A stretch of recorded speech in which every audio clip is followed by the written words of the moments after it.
नमस्कार. झकास रेसिपीमध्ये तुमचे पुन्हा एकदा मनापासून खूप खूप स्वागत. तर मंडळी, आज आपण महाशिवरात्रीनिमित्त आज आपण मस्त कच्च्या केळीची ही रेसिपी बनवणार आहोत. लहानांपासून ते मोठ्यांपर्यंत सगळेच आवडीने खातील. व्हिडिओ पूर्ण बघा. आज आपण कच्च्या केळीपासून छान अशी रेसिपी बनवणार आहोत. यासाठी आपल्याला इथे तिखटनुसार लाल मिरची पावडर आणि चवीनुसार मीठ एकत्र मिक्स करून घ्यायचे.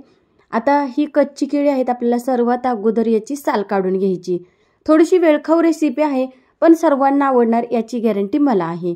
तर मंडळी, तुम्हाला असा प्रश्न पडला असेल की कच्च्या केळीची रेसिपी काय असेल, तर सांगते मी तुम्हाला. आज आपण कच्च्या केळीपासून मस्त असे कुरकुरीत वेफर्स बनवणार आहोत. यासाठी आपल्याला केळीची पूर्ण साल काढून घ्यायची. कढईमध्ये तेल चांगलं कडकडीत गरम करून घ्यायचं आणि गरम तेलातच आपल्याला हे वेफर्स किसून घ्यायचे आहेत.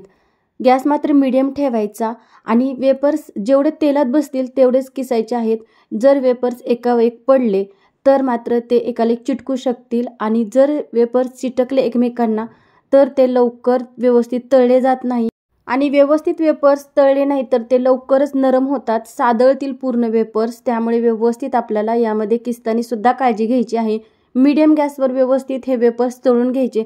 आता वेफर्स तळले की नाही हे कसं समजायचं, तर बघू शकता तेलामध्ये पूर्ण वेफर्स असे तरंगले जातात, एका जागेवर शांत होतात. त्यातल्या ज्या बुडबुड्या आहेत तेलातल्या त्या पूर्णपणे शांत होतात.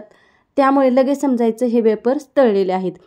तर मी अजून एकदा तुम्हाला वेफर्स बनवून दाखवते, तळून दाखवते. तर गरम तेलामध्ये वेफर्स असे किसून घ्यायचे, एकावर एक पडले नाहीत याची काळजी घ्यायची आणि मीडियम गॅसवर व्यवस्थित तळून घ्यायचे.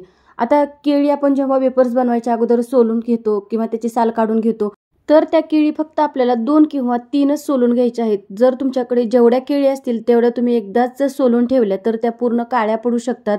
इथे आपल्याला वेफर्स तळण्यासाठी फार वेळ लागतो. त्यामुळे काय करायचं आहे, 2 किंवा 3च केळीची आपल्याला साल काढायची. तेवढी संपली की परत दुसऱ्या केळीची साल काढून ठेवायची. असं करत आपल्याला वेफर्स बनवायचे आहेत. तर बघू शकता इथे मी 2दा हे वेफर्स तळलेले आहेत आणि लगेचच याला लाल मिरची पावडर आणि मीठ लावून घ्यायचं.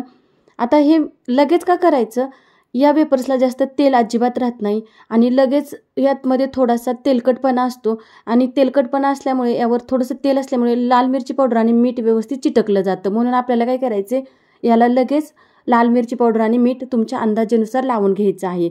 तर असं करत इथे मी सर्व वेफर्स बनवून घेतलेले आहेत. बघू शकता आणि किती सुंदर असे हे वेफर्स तयार झालेले आहेत. अगदी कुरकुरीत हे वेफर्स तयार होतात आणि बघू शकता विकतच्यापेक्षा भारी हे वेफर्स तयार झालेले आहेत.